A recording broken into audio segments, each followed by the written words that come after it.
got like a sheet of, like white paper. This is before the internet. People didn't have computers or printers. So I like took a sheet of paper and like drew like business cards with a Sharpie and just Chris Wilson guitar lessons and like with my phone number on there and cut it like into little business cards and went to a store called Guitar Center and I had like a terrible looking handwritten flyer. Because it's like people didn't have computers and stuff. Right. Later.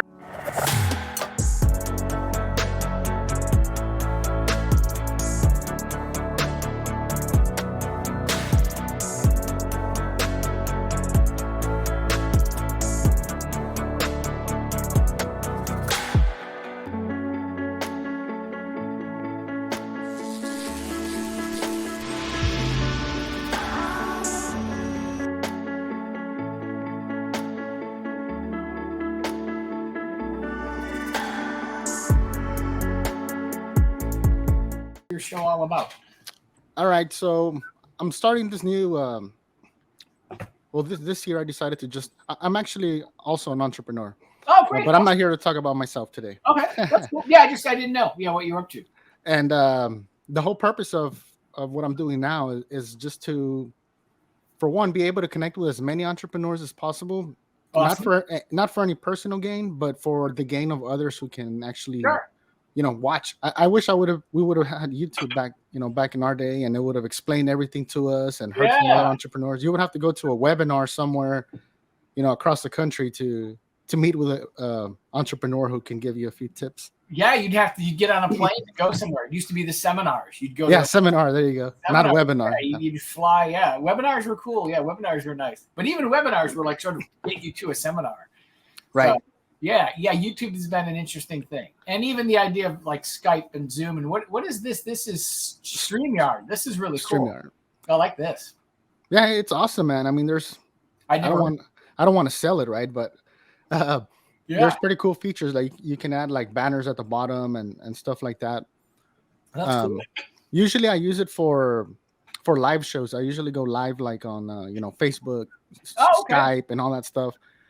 For these particular shows, I want to just go, just record, and then apply some of my skills, hopefully editing skills. Yeah, there you go.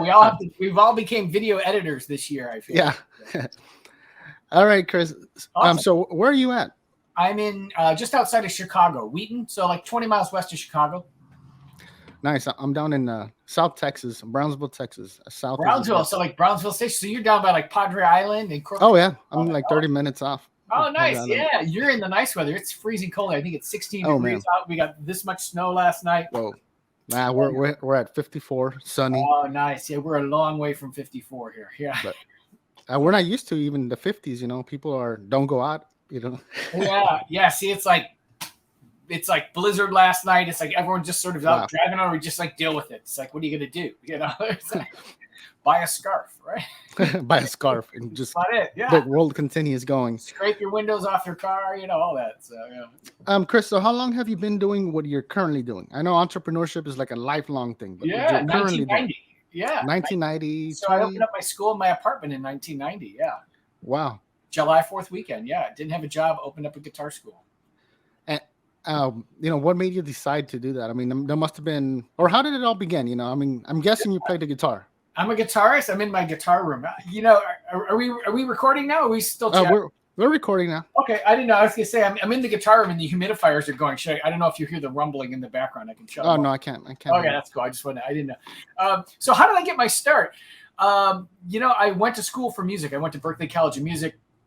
And it's funny, I remember in high school, my guidance counselor was like, don't go into music because there's no jobs and everything like that. And I was just like, what's a guidance counselor? No. So I graduated from college in May of 1990, and I had an apartment lease until June. And I was like, wow, there's no real jobs waiting for you. You have to like go out and create your own job. And somebody had told me that early on, said you have to go out and create your own job. So my lease was up. I moved to back to Chicago, where I'm from. Moved in with my brother, and that weekend I was like, okay, I need to get something. I don't want to get a job. Like, I don't want to go work for someone. That would be awful. So I started the guitar school in my apartment, and literally got like a sheet of, like white paper. This is before the internet. People didn't have computers or printers. So I like took a sheet of paper and like drew like business cards with a Sharpie and just Chris Wilson guitar lessons, and like with my phone number on it, and cut it like into little business cards, and went to a store called Guitar Center, and I had like a terrible looking handwritten flyer. Because it's like people didn't have computers and stuff. Right. Later on, my brother at his company, he had his secretary type up a flyer for me, and then we ran it through the photocopier to blow it up, and it looked, it had the little tear off tabs. But that weekend I went out and started networking and getting clients, and all of a sudden I had people taking guitar lessons from me. And I was like, wow, if I can get like 20 students at $25 a student, that's $500 a week in 1990. I was like, oh, you could live off that, and then figure it out from there. So that's just what I did. I did it out of necessity, not wanting to get a job. And just the idea of like wanting to always do something. As a kid, I was always a hustler. We had every paper route. Like I was like 7 years old, getting up at 6 a.m, delivering papers. Like before we opened Christmas presents, we had to deliver the Chicago Tribune. It didn't matter if it was raining. No one cared if it was snowing. You had to deliver the paper. And I think that was just like, okay, you got to get up and do something every day. Wow. So I go back to that story, so like you said, there is no internet, there's no business cards. That's one of the biggest excuses I hear now, like nowadays. Well, I can't have a business because I don't have business cards. I'm not tech savvy. I'm not, because people start filling those excuses in their head. And okay, 1990, you take a white sheet of paper, grab a Sharpie, put your name, phone number, and what you do. A bunch of business card looking papers. Unbelievably unprofessional. But it worked. And you start a business. So start a business. at 1990, I know there was already business cards. So at this moment, did anything cross your mind where you're like, well, I myself have printed out flyers and said, well, I'm going to do this, and then I never go because the doubt sets in. Was there anything, or you were just said, I'm jumping in with no parachute and see what happens? I jumped in because it was like, there obviously, like in 1990, there were things like business cards and stuff like that, but there was really no internet. Like you couldn't go on Vistaprint, design a business card. Like you had to actually go to a printer. Well, and this is 4th of July weekend. So it's like July 2nd, everything's closed. And I had just moved to Chicago in this neighborhood I didn't know. So I didn't know where printers were at. So eventually, like on the following week, Monday or Tuesday, I had cards printed up that looked much better. And my brother Rob made the flyer for me that looked much better. But like the cards took like, I don't know, like 2 weeks or something. By the time I get the cards, it was like a while. It was 2 weeks. And it was like, I didn't want to wait 2 weeks. I was like, okay, I'm doing this like right now. Wow. So by the time you got the cards, you already had a student. I already had students. I got students that it was a Saturday. I think I had her name was Sharon. She was my first student. And it was like, I remember the phone ringing and I was just like, hello, this is my apartment. Right. And it's like, she's like, oh, I'm calling about guitar lessons. And I was like, oh, someone's actually calling. And I was like, I was thinking, so I don't have I don't have a calendar. I don't have a date book. I don't have anything to write it down on. I don't have any. It's like, okay, what's your name? And like, okay, what's your phone number? And then she's asking me for directions. I had just moved to the neighborhood. I'm like, the subway is, you get off by, so literally not knowing anything. But it was like, lessons are $25 and I'll teach you whatever you want to know. So it's cool. Yeah, and I just did it, and that was always how. Like I didn't, you're supposed to incorporate and do all that stuff. I didn't do any of that. And I didn't do any of that for like 5 years. I just like ran the business. I rented space from people. I did all sorts of things, but I didn't let things stop me. I just said, well, I'm just going to do it. And, So let's just say we go back to 1990. So how many students do you think you had in the year 1990? Like overall, or like in total, how many did you see, in that first year? So that I don't know, because I didn't keep reckoning, though. But just a wild guess. Yeah. I'll tell you, though, there is a numerical number I needed to hit. And that was when I was in high school, like the high school guidance counselor told me like I shouldn't do this and I was wasting my time and everything like that. And I got to know like one of my teachers. His name was it Mr. Reif? And he was talking about how this was like going to be the first year he made more than $20,000. And, and I was like, really? What? 20,000? Like, I was like, $20,000? Like, this is in 1984, 1985. I was like, well, this is $20,000. That seems like awful. Like you can make that like doing almost anything. And so he's like, yeah, starting pay is $17,000. So I thought all I need to do is make $17,000 and I will be ahead of my high school teacher. So I remember hitting the $17,000 mark in like, I don't know, like October or November. And like, so you got that goal. So I got that goal and went out drinking with my friends that night. I actually remember that. I said, you're not gonna believe it. They're like, why does it matter that you made $17,000? Because it's like, why does Chris care? And why is he telling us this? Like, so then I had to tell him the whole story about my guidance counselor. So I do remember hitting that number. But I mean, I was giving 20 lessons a week or 30 lessons a week. Wow. Just completely disorganized. Like I knew a lot about music and I knew a lot about teaching, but didn't really know anything about the business side of things. Just like people didn't really have email addresses, but I didn't get like mailing addresses where I could do like postcard mailings. Like it was all just face-to-face me talking to people on the phone and, doing at some point newspaper ads and things like that. And, saving receipts and stuff for taxes that I didn't know how to do. I remember that was unheard of, huh? Yeah. I had like a big envelope and I would just, every time I had a receipt, every time, and then I would sat down and like dumped it all out on an accountant's desk. And he's like, okay, so you need to sort through this and you need to make piles of like what it is and like write down what it is. So these are guitar strings, these are whatever you need, like, and we'll figure it out. But yeah, I really had no idea what I was doing. Okay, so this was then fresh out of high school. It wasn't like college.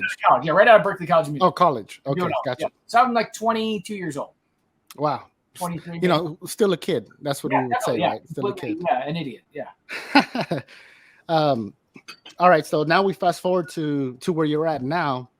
You have a location. You're still in Chicago? Yeah, I'm near Chicago. I'm in my school. Actually, at some point, as the business got bigger, my apartment building came to me and said, "Hey, look, we don't mind you giving a guitar lesson out of the apartment every now and then, but you are clearly running a business. Like people are coming and going commercial. Yeah, and they're like, if we let you do this, there's going to be accountants, there's going to be therapists, there's going to be all these people running like personal service businesses, so you have to stop. So figure something out." They're like, "We're not going to stop you right now because you won't be able to pay your rent. Clearly, this is how you're paying your bills, right? So, but you need to make a change." So in January, so 6 months later, my mom actually found a location in the suburbs, not far from where I'm at right now. And it was a record store and a music shop. So they sold records like albums back when people had those and compact discs and guitars and stuff. And they had an office and I just rented the space from them by the hour. And I went to them and said, "Look, I'll rent your space by the hour." I said, "For every lesson, I'll give you $4 an hour or something like that." I forget what I negotiated something very low, but I was like, anytime I use this space, you're renting it out, because it was like their business office. And so I was just like, "You're making zero right now. And if you bring me in, you'll make $4 an hour." And I was like, "You said you're only making $2 a CD. Every time we sell a CD, you make like $2. So I'm like, you'll be making 2 CDs an hour. People will be coming in on the store." I sold it on them. And so I did that for like a year and a half, 2 years. And then they closed. And that was when I actually rented like a proper space, like 1993. It was like, okay, I have my own phone number, which I still have, my own address in like an office building. Wow. So that's the 3-year, 1990 to 1993. In 3 years, you already had your own location. I had to have my own location. Yeah. And still not incorporated. Still, I didn't have staff. It was just me. And I was a working guitarist and working in bands and stuff like that. And then teaching was sort of my day job. So I was able to sort of do both. And, I would occasionally teach a class at a college or something like that. But it was really this Chris Wilson Guitar Studio was like paying all my bills to where I could actually like live a normal life and not have like a job. I mean, my job was working for me. Doing what you like. Right? What I really you like playing the guitar. Yeah, I really do. Yeah, I'm a guitarist. Yeah. So you can't see, but I'm surrounded by guitars in this room. So. Oh, okay. Wow. Yeah, actually, there's Eddie Van Halen right behind me. Oh, yeah. Wow. Yeah. But it just kept going to the point where I had a waiting list. And so I hired somebody like to work for me. I said, "Look, I can't be in on Saturdays. I can't be on Fridays because I'm just too busy on the weekends." So I hired a guy. And when I did that, that was when I looked into, okay, well, how do I pay this person? How does payroll work? And then it was like, oh, you know what? You need to incorporate. You need to become a business. And I was like, oh, okay, cool. So I filled out like the sheets of paper and filed, and I became Chris Wilson Guitar Studio Incorporated. A legal entity. Yeah, like a legal entity, and filing like subchapter S corp tax returns. And I hired a payroll company. So all of a sudden I had to pay state unemployment tax, federal unemployment tax, the FICA, all that stuff. And, it had like somebody working for me and had payroll obligations and all that. So, yeah. Wow. So I'm saying within 3 years, that was a boom. Yeah, it was just, I believe that, within 3 years, a lot of people fell on their first year. Yeah. But they only fell because they quit. Yeah. We're talking to you, what is it, 20, 30, maybe 30 plus years now? Oh, yeah. 30. I mean, it's got, what is it? Yeah. 32 years or something crazy like that. Yeah. Yeah. 30 years was 20. Yeah. 2020 was my 30th anniversary. And I remember we were going to do something and it was the pandemic. So we couldn't really do it. Yeah. Wow. Yeah. So I'm sure that, I mean, there had to have been some kind of doubt. Well, you know, we're sounding like we're superheroes. Yeah. Now you got the ball rolling. Everything is hot. You know exactly what you're doing, what advice to give. But I'm sure that at some point, you know, things got a little tough and there was some doubt. What do you think helped you push through that? Like what actually inspired you, or what was it that kept driving you to just keep pushing? I mean, everybody has a different inspiration. Yeah. And as a 22-year-old, you know, me, I'm 35 now. My inspiration, I would say, it's my family. You know, sure, my kid. Definitely. Yeah. And at that point, you know, I was single. I wasn't married. I mean, my daughter's 22 now. She's an adult. But I think I just kind of kept doing it. And I really liked doing it. And I think once my daughter was born, I was working nights. And as she was starting school, I wasn't around as much. You know, I was kind of, once she went to school, I wasn't around. She wasn't around during the day. I wasn't around at night. And that was really when I said, okay, I really can't do everything. I can't be gone. I don't want to be gone till 10 o'clock at night, Monday through Thursday, and doing gigs on Friday and Saturday night and sort of being this absent person in her life. So very quickly, that was when I read a book called E-Myth. Michael Gerber, famous entrepreneurial myth book. And it was like, okay, so you need to create systems so that like your name, everyone doesn't call for it. So people can do these other tasks for you. So you don't have to answer every phone call. You don't have to take every lesson. You don't have to, call people up for collections, things like that. Because by that point, we had not just guitar, but there were all sorts of music lessons. I had a much bigger space. I had 6 different teaching rooms, and it had become, I took my name off the door. Wow. It became the Academy of Music and Art, which is it's been its name since, 2003 or 2004. And it got to the point where I really didn't have to be there as much. And it became, you were sort of just running the systems. You still needed to be present, but then it became just like, okay, so what else can I expand into? Because the music sort of capped out. You know, there's only so many people in a neighborhood for music lessons. So I added an art department. Then summer was slow, so I added summer camps. And then we had this bigger space that we used for summer, so that became the dance studio. And then theater seemed like a memory. So we just kept adding things. And so now it's music, art, dance, theater. There's a full-time manager. But I think that inspiration of sort of getting myself out of the front end of the business, being the face and being the primary teacher, was really wanting to be around my daughter and be able to spend time with her and just be able to take vacations and sort of be a normal person. Wow. Now you said, I was going to ask you that later on about books. Do you read any? This one obviously somehow changed your life or your mentality. Yeah, definitely. Yeah. It's called, you said E-Myth? E-Myth. It's letter E, and E stands for entrepreneurial myth, Michael Gerber. And it's one of the best books for a small business person to read. Because it's really just the idea that you don't have to do everything, creating systems. It's a great book. It's a very easy read, and he just breaks it down. When you read it, it's like, oh, why didn't I do this sooner?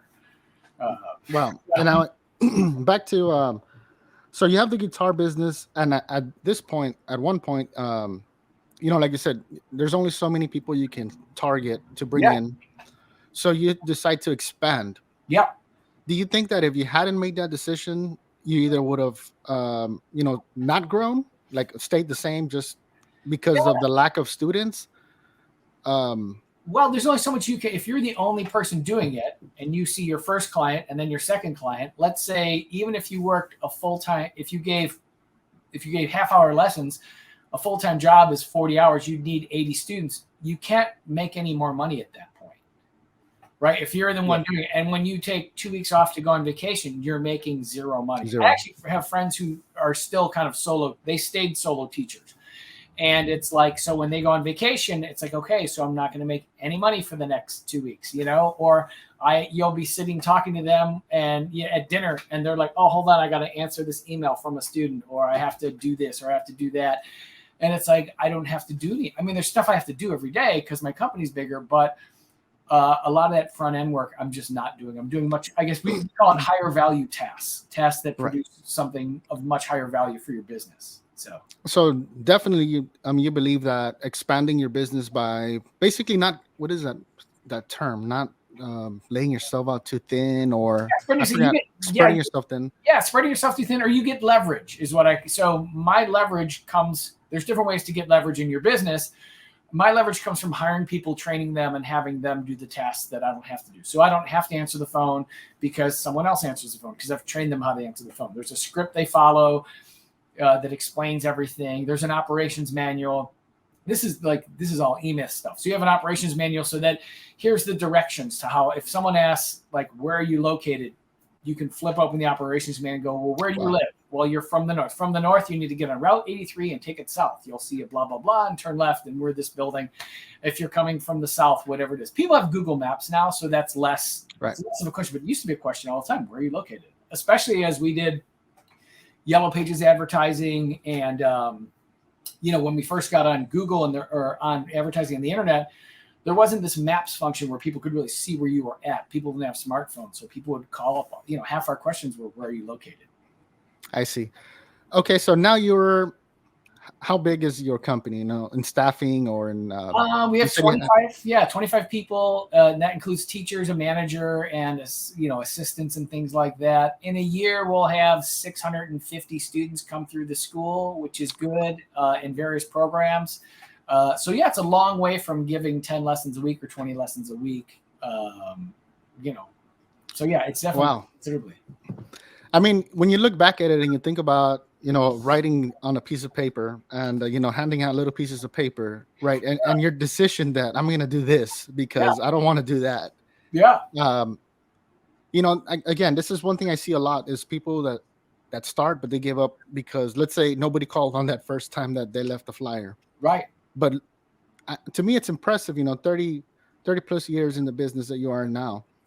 Had you not made that decision, you would probably be working somewhere right now at Guitar Center as an ops manager or something. I would have got a job. Yeah. And I think it's one of those things, like it never occurred to me, like, you have to wait. I was telling the story about my friend she's a voice teacher, and she's the one always texting and doing everything, right? So we play in bands sometimes, and she's a great singer. And so we'll be talking about singing songs, like, hey, we're going to get up and play this show. Here's the songs you can play. And she'll start talking herself out of it. Like, you can hear her talk, like, oh, but what about this? I think I look kind of fat in this dress. I don't know if I have the right. It's like, you are an amazing singer. You're going to get up there and sing a Journey song, and the place is going to go nuts. And, she's sitting there talking herself out of it, talking herself out of stuff. And it's like, it's just I think we get in our own way. It's like, get up and no one cares what you're wearing. It's like they say, whether you think you can or think you can't, you're right. Yeah, right. Definitely. Yeah. So I didn't have the idea that you can't do something never really occurred to me. It wasn't like I wanted to be an astronaut. I just wanted to play guitar in bands and run a business. It wasn't like I didn't think I was doing something that seemed that impossible, and it seemed like something I could just go out and do. And I never really thought about it as something like you need to wait, or there's, like you have nothing to lose, type of thing. Wow. So then, like you said, I mean, you used to deliver, paper route, the paper route before rain, shine, snow, or sleet, whatever. Chicago wind, blizzard 79. Yeah, I walked that every morning. So you already, you had already been through some of the worst. I mean, not the worst, right? But if you could do that, I'm sure you could deliver your own business cards in the sleet, snow. Nothing. The weather is not going to stop you. A lot of people say, "Oh, it's raining outside, so I can't." Yeah. Well, right now the rain will stop a lot of people here. Like, the first excuse. Yeah, it's raining. Oh, it's raining. It might be a little slippery on the road. No, I'm going to try to push that meeting to another day or whatever. We put things off. Well, I remember my first real non-paper route job. There's a pizza restaurant in my town that I grew up in, and my brother Rob worked there, and my neighbor Terry worked there. And Terry was a lazy guy, and he got fired from his job. And I heard there was an opening. And I was in 7th grade. I was 13 years old, but I was taller than my brother Rob, who already worked there. And so I went in, talked to the owner, Mike. I said, "Hey, how you doing? I'm Chris Wilson. I'm Rob's brother. I hear you got an opening.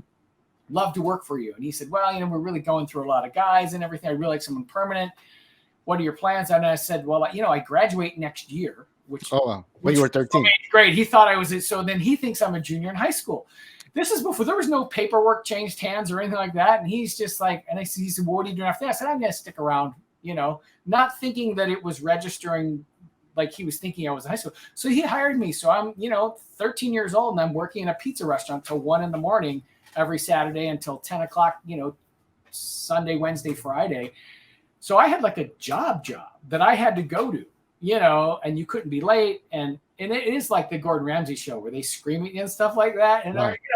but also, I watched his wife would be doing the payroll on Sunday night. Like she would be sitting there writing the paychecks out and all the stuff. And it was just the idea of the responsibility of like, oh, this guy's like running a business. And, around that time too, my dad started a business. And so I watched my dad was a really great, like I worked for my dad in the summers and that actually really helped. That had a real big impact on me as well.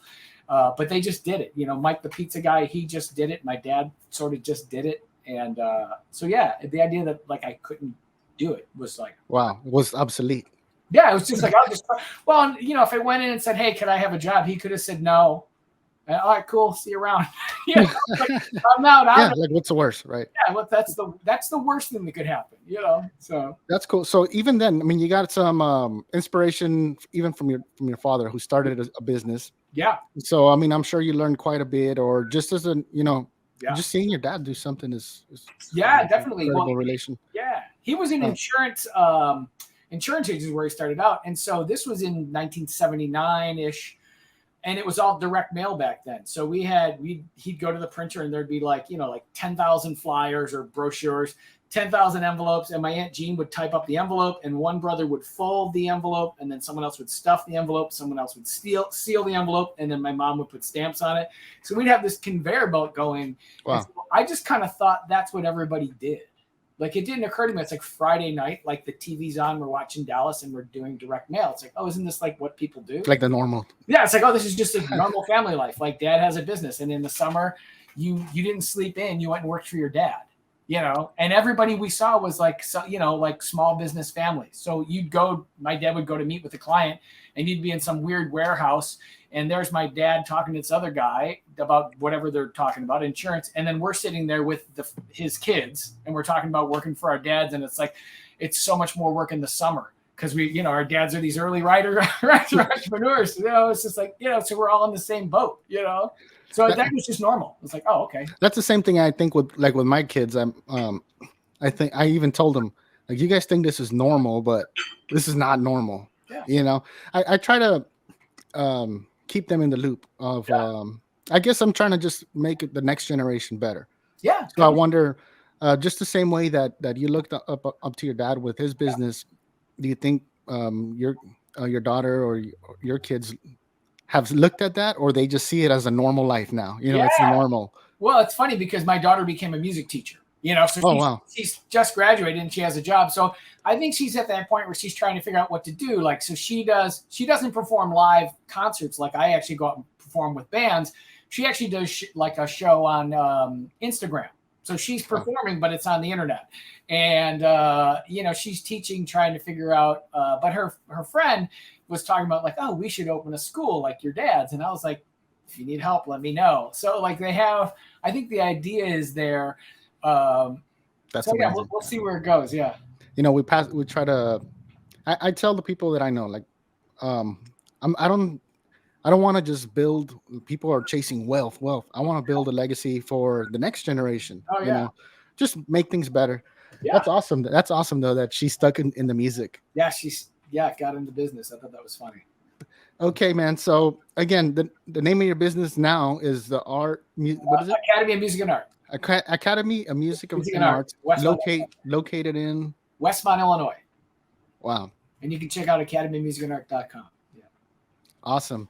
Hey, so what advice would you give to someone who's trying to start a business, who's 22-year-old, doesn't have business cards? Yeah. What advice would you give to them today?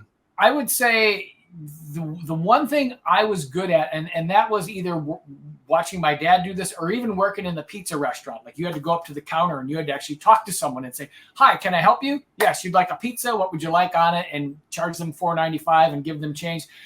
That's a skill that a lot of people lack because ultimately you have to sit across from somebody and sell them whatever it is you're doing.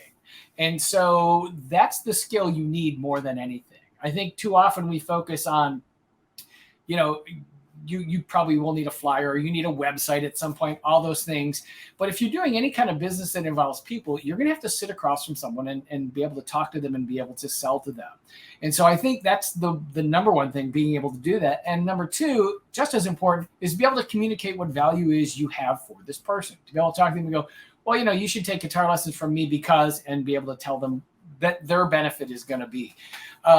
The other stuff you can figure out. You can hire an accountant. You can get someone to answer your phones, but ultimately you have to sit across from somebody and sell them whatever it is. I was coaching a guy who was selling solar panels. Oh. And he had an MBA, and he was miles ahead of me as far as like, he was talking about logistics and renting warehouses. And I was like, but you're going to sit across from someone in their living room and you're going to try to get them to drop $50,000 on solar panels. How's that going to work? And he's like, oh, I really don't like sales. It's like, well, who's going to sell if you're not? Right. So, so I don't know where he went from there. But I would say if you're starting a business, really get those skills down to people skills to where you can actually sell something to them face to face, or if it's over the internet or if it's on the phone, however you're delivering the product. I think that face to face skills, even in the information age, even in the digital age, is the super important skill, and being able to communicate that value of why they should buy from you. Awesome. And what do you think are some, the most needed attributes, of an entrepreneur? What is it that kept you going? Not an inspiration thing. What, like the grind, the work? What were you doing different than your buddies were? Yeah, I think it is loving the work. That's one of the things Michael Gerber talks about in the E-Myth. He's like, you can always tell that the technicians, the guys who kind of start these businesses, love the work. If you're a chef and you open a restaurant, they love to cook. If you're a guitarist, you love to play the guitar. Like, loving the work is one of the things that keeps you going when things don't go well. And you can sort of say, well, this is difficult, but I am really doing what I love every day and it's really fun, versus things are getting rough and I absolutely hate what I do. So therefore, why would you keep going, right? There has to be something. If it's just money that you're after, there's probably easier ways to make money. So I think that passion of really loving what you do. There's a book called Think and Grow Rich by Napoleon Hill. It's one of the first self-help books ever. And one of the things, you're going to hold it up. There you go. The thing in that book he talks about is really that connected with me is that burning desire. Like, you want to do this. Like, you have to want to do something. And there's no rational reason. Like, it's not, you can say, well, here's 5 logical reasons I'm doing this. It's like, it's a desire you have to go out and do something and try to make something of your life. And it won't make sense to anybody you describe it to. You tell someone you're going to quit your job. I mean, when my dad quit his job and started his business in 1978 or 79, he was in his late 30s. He was in his late 30s. He had 3 children. And a wife, and he got a mortgage and a cars and all that normal suburban stuff, and quit his job. And I think the entire family was like, Bob, that my dad's name is Bob. Bob has lost his mind. They're like, hey, they're asking my mom, like, how can you let him do this? It's like, well, what do you mean? He wants to do it. I believe in him. Like, cause my mom was like, we came from nothing. They were, like poor people who dropped out of high school in the 50s on the west side of Chicago in the Austin neighborhood, and really built something. But yeah, they just believed in, my mom believed in my dad. I think that really helped my dad. And, so if my dad had doubt, my mom believed in him. She just did. I don't know. So he had the right support system. He had he had a support person. Because if the whole world tells you you're crazy and you go home and your wife is like, no, they're wrong, you're going to do something. Everything else doesn't matter. Yeah, it doesn't matter. Who cares what someone else? Who cares what Grandma or Uncle Jim says, or anybody? It's like, oh, the person you spend the most time with, you come home and you think, okay, this is cool. Like, I'm going to figure this out. Wow, that's an amazing story there. Yeah, the first time I told that, it's a good story. That is an awesome story. Yeah, that turned around even your life, So yeah, definitely, yeah. Wow. Just it's not a rational thing. It's not like he can say it's a lot. Opening a business, being an entrepreneur. The logical guy who I sat down with to help him start his business, who was thinking about logistics and renting warehouses, he wasn't approaching it from that crazy passionate point of view and wanting, like he wasn't saying solar panels are going to change the world and it's going to be every, it wasn't like Elon Musk crazy where it's like, oh, He was just like the ones to line the pocket. He was like logistics. Like he was. Oh, like, I see what you mean. That was his background, was logistics. That was how he saw. So that's how he sees the world. He sees the world. It's like an accountant sees the world in numbers, logistics, marketing, or sales, or people. They see the world in what the excitement of what it is you do. Like you have something that's value that everyone should have. Wow.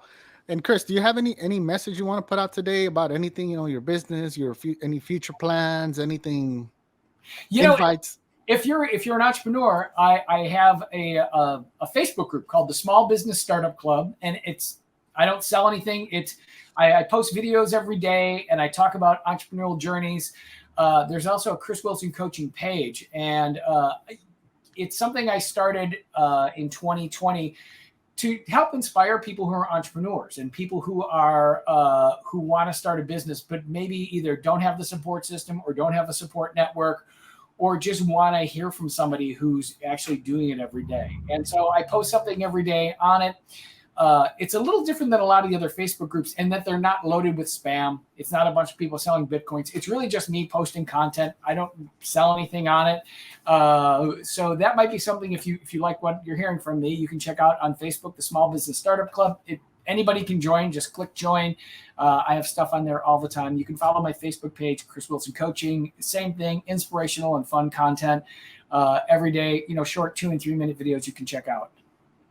Awesome. Hey, Chris. Well, thank you for being on today. It's been a pleasure. Awesome. It's amazing connecting with a person like you. Great energy. Yeah. Definitely great focus. A long entrepreneur story. Yeah. Not long as far as the time we took, but a long history. Yeah.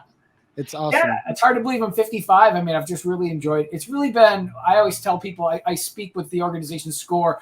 It's like the best decision I ever made was starting a business. And amazing. Yeah. Okay, so